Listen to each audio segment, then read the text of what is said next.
Welcome back to Chronicles on the Focus, the podcast that dives deep into the things that really matter. This week, we're going to be talking about the beautiful game association football, or as some might know it, soccer. I'm Bob, and joining me as always is my co-host, the ever so slightly less enthusiastic about sports, Alice. All right, Bob. I'm here, I'm ready. Let's get this over with. So, what are we focusing on with this beautiful game today? Well, Alice, we're going to be exploring the history and evolution of this global phenomenon, talking about its roots, its rules, and how it became the world's most popular sport. You know, a topic that you'd probably find slightly more engaging than, say, the intricacies of cricket. You're probably right. But before we get into all of that, I'm still a bit confused by this football, soccer terminology. Can we clear up this mystery first? You bet. It's a bit of a mess, actually. The term, football, is pretty straightforward in Great Britain and many parts of Ireland. But in places like Australia, Canada, and the US,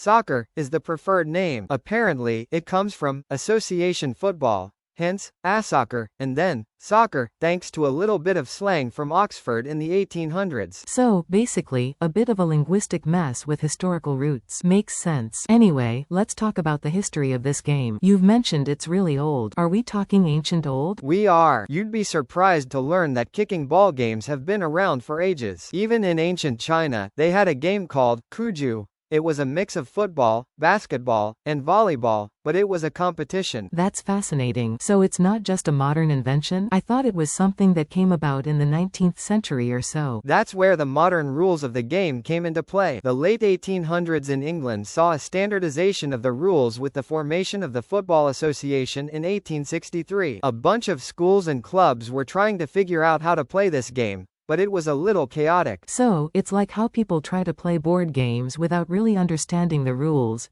just a lot of chaos and shouting. Pretty much. They finally got organized though, and the rest, as they say, is history. The game spread like wildfire around the world, and by the early 1900s, we had the FIFA World Cup, the biggest sporting event on the planet. Well, I guess I can see the appeal. Even someone as, shall we say, unsportsy as me can understand the excitement of a good game, especially when everyone's cheering. Exactly. It's all about the passion, the skill, and the drama. Plus, let's be honest, the occasional epic goal never hurts. I suppose there's something to be said for a game that can unite people from all over the world, even if I still prefer watching something a little bit more civilized, like a documentary about ancient civilizations. Ha! Well, thanks for joining me, Alice, for this little dive into the history of the beautiful game.